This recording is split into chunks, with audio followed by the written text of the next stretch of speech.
За председател на владата на Република Северна Македонија е избран магистар Талат Џафери.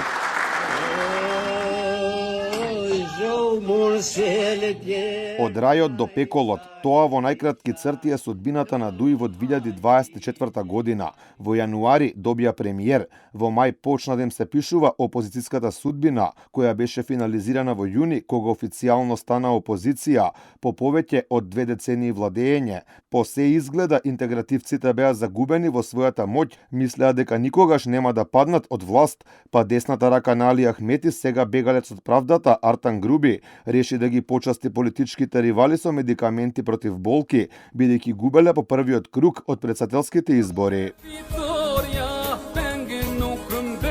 По парламентарните избори, кога стана јасно дека Дуи заминува во опозиција, медикаментите му беа вратени од Арбен Таравари. Со падот од власт, Дуи стана партија која почна целосно да ја губи својата моќ, национализмот и заканувачката реторика им стана главно оружје. Им пречеше што се укинува балансерот, нешто што претходно самите си го имаа предложено како дел од владата. Тоа беше заборавено, па почна да им пречи што Уставниот суд треба да одлучува околу законот за јазиците, зашто дури се собираа на протести.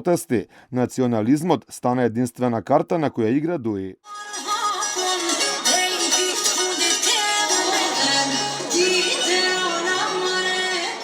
Според познавачите, ваквите потези се единствено со цел некако повторно да се вратат на власт. Во такво сценарио не верува политичкиот аналитичар Љузин Фаризи. Тие се надеват само на едно, на кардиналните грешки кои може да ги прават влен. Односно, целта на Дуи со потекнување на овие тензии кои мислат дека со покренување на етнички прашања може да падне влен во таа стапица, се со една можност да ги тргнат тие и да ги заменуваат нив во власт. Новинарот Дженури Сени вели Бадијала му есена Дуи можат да одат само надолу, бидејќи ги губат оние клиентелистички гласови кои ги имаат додека беа власт.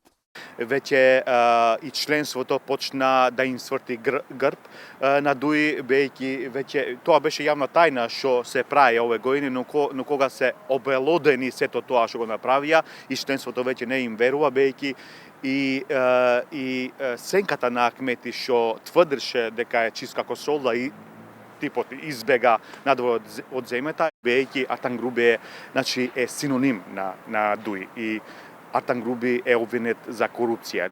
Како главен во Дуи покрај Ахмети важеше и Артан Груби, кој не се ни обидуваше да ја сокрие својата моќ во власта. Опа! Мицко! Опа! Но во текот на протестите пред Уставниот суд, како голем удар за Дуи дојде информацијата дека тој заврши на црната листа на САД, пошто кампувањето престана. Според Есени, ова е еден вид нокаут за партијата на Ахмети. Мислам дека немаат воопшто капацитет, особено после големиот удар што им го нанесе американската амбасада, но мислам дека ќе имаме многу нови случувања после новата година, бејќи и самата амбасадорка Агелер јавно кажа дека сите знаеме кој е корумпиран во оваа земја и мислам дека можно е, не велам дека е точно, можно е во таа црна листа да се прошират уште повеќе бивши функционери на Дуи. Фаризи вели, кај Дуи постои страв дека дури сега следува испитувањето на криминалите сторени минативе години.